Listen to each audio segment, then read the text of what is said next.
Part 3 घंटाकरण की कहानी सुनेंगे। नगर में यह अफवाह फैल गई थी कि जंगल में एक भूत रहता है और उसका नाम घंटाकरण है। वह घंटा बजाता था। इस अफवाह के कारण लोग बहुत भयभीत रहते थे। जंगल की ओर कोई भूलकर भी नहीं जाता था। जंगल से लकड़हारे लकड़ियां बीनते नहीं, घसियारे घास नहीं काटते, चरवाहे जंगल में अपने पशुओं को लेकर नहीं जाते। सारा नगर घंटाकरण भूत की राजधानी बन गया था। इस कारण उस नगर के राजा को भी बहुत चिंता हो गई। वो सोच विचार में पड़ गया। उसने सयानों और जादूगरों को इकट्ठा किया। भाई, इस भूत को इस जंगल से निकालो, वरना सारा जंगल वीरान हो जाएगा। जंगल से मंगल गायब हो जाएगा। लोगों ने अपने अपने तरीके आरंभ किए, परंतु घंटाकरण किसी के काबू में न आया।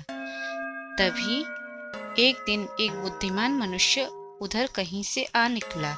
वह भूतों में विश्वास नहीं करता था। वह अनुमान लगाने लगा कि सच्चाई क्या हो सकती है। वह साधु का वेश बनाकर जंगल में घुसा और वहां जाकर जो देखा उसकी समझ में सब कुछ आ गया।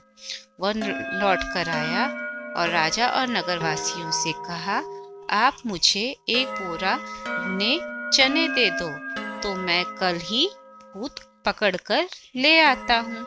लोगों ने उसका कहा मान लिया। बुद्धिमान मनुष्य चने लेकर जंगल में जा पहुंचा। उसने वह चने एक पेड़ के नीचे डाल दिए। उसने देखा कि पेड़ से कई बंदर नीचे उतरकर चने खाने लगे। उनमें से एक बंदर ने घंटा लिया था और वह घंटा बजाने लगा। उस बंदर ने घंटा फेंक दिया और चने खाने लग गया। उनमें से तब बुद्धिमान मनुष्य ने घंटा उठाया और उसने नगर की राह पकड़ ली।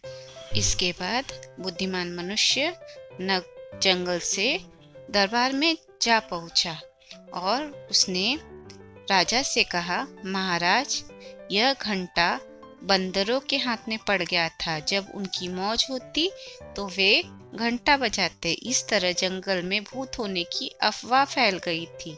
सारे नगर और राजसभा में विद्वान का बहुत आदर हुआ। उस बुद्धिमान ने लोगों को सच्चाई परखे बिना किसी भी बात पर विश्वास न करने की अमूल्य सलाह दी। तो बच्चों, इस कहानी से हमें सीख मिलती है कि कभी भी बिना सोचे समझे किसी भी बात पर विश्वास नहीं करना चाहिए।